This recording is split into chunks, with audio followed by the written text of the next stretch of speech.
வணக்கம், welcome to ulaga thamizha. இன்னைக்கு ஒரு லஞ்ச் ரெசிபி தாங்க. இது வந்து லஞ்ச் பாக்ஸ் ரெசிபின்னு கூட சொல்லலாம், பேச்சுலர்ஸ் ரெசிபின்னு கூட சொல்லலாம். இது ஒரு முட்டை சாதம், ஆனால் வந்து பிரியாணி டேஸ்ட்டில் ஈஸியாக செய்யக்கூடிய ஒரு முட்டை சாதம் அதாங்க இப்போ பார்க்க போகிறோம். வாங்க எப்படி செய்யுதுன்னு பார்க்கலாம். இது வரைக்கும் நம்ம சேனலை சப்ஸ்கிரைப் பண்ணலன்னா சப்ஸ்கிரைப் பண்ணிவிடுங்க. பக்கத்தில் இருக்க பெல் ஐக்கானையும் ப்ரெஸ் பண்ணிக்கோங்க. அப்போ தான் நாங்கள் போடுற புதிய வீடியோக்களை உடனுக்குடனே உங்களால் பார்க்க முடியும். முட்டை சாதம் செய்யறதுக்கு இப்போ நான் 3 முட்டை எடுத்து வச்சுருக்கேங்க. இப்போ வாங்க எப்படி செய்யுதுன்னு பார்த்துக்கலாம். முட்டை சாதம் செய்யறதுக்கு கடாய் வச்சுருக்கோங்க. கொஞ்சம் எண்ணெய் ஊற்றிக்கலாம். கூட 2 பிரிஞ்சி இலை சின்னதாக, 2 துண்டு பட்டை, ஒரு 4 கிராம்பு, ஒரே ஒரு ஏலக்காய்.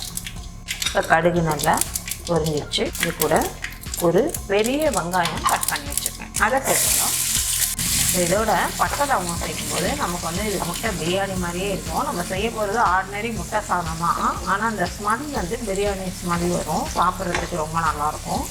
அதனால தான் நான் பட்டை லவங்கம் சேர்த்துருக்கேன். இதை நல்லா ஃப்ரை பண்ணிப்போம். இதில் ஒரே ஒரு பெரிய பச்சை மிளகாய்.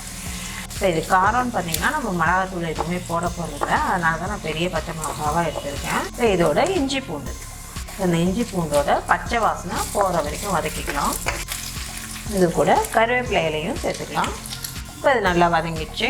இப்போ இது கூட 1/4 டீஸ்பூன் மஞ்சள் தூள், 1/2 டீஸ்பூன் கரம் மசாலா, இதையும் சேர்த்து நல்லா கலரிடலாம். இப்போ இது அப்படியே ஓரமாக இருக்கட்டும். நம்ம ஒவ்வொரு முட்டையாக உடச்சி ஊற்றிக்கலாம். ஏன்னா சில சமயம் முட்டை கெட்டு போயிடுச்சுன்னா அப்படியே ஸ்ட்ரைட்டாக ஊற்றினோம்னா எல்லாமே வேஸ்ட்டாக போயிடும். அதனால் நான் ஒன்று ஒன்றா கப்பில் உடச்சி ஊற்றுறேன். ஒரு முட்டை ஊற்றிக்கலாம். அது 2வது முட்டை.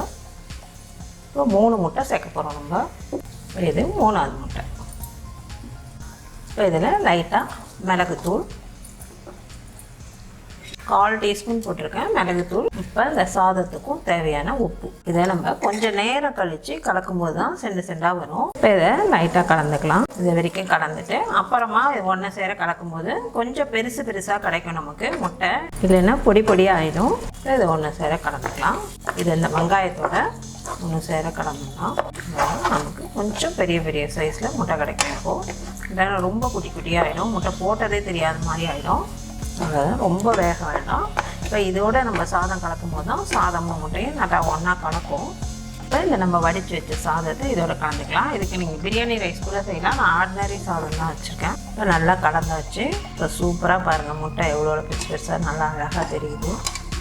இதோட நெய்யை நெய் கலக்கும் போது டேஸ்ட் வித்தியாசமாக நல்லாயிருக்கும். கொஞ்சம் இதுக்காக நெய் வேணான்னா நீங்கள் ஸ்கிப் பண்ணிக்கோங்க. இப்போ கடைசியாக கொத்தமல்லி தழை தூவிடலாம். இப்போ நமக்கு சுவையான நல்ல சூப்பரான டேஸ்ட்டில் ஒரு முட்டை சாதம் ரெடி ஆயிடுச்சு. முட்டை சாதம் சூப்பராக ரெடி ஆயிடுச்சிங்க. இது பிரியாணி டேஸ்ட்டில் சூப்பராகவே இருக்கும். நீங்களும் உங்கள் வீட்டில் ஒரு முறை ட்ரை பண்ணி பார்த்துட்டு உங்கள் கருத்துக்களை எங்களுக்கு தெரியப்படுத்துங்க.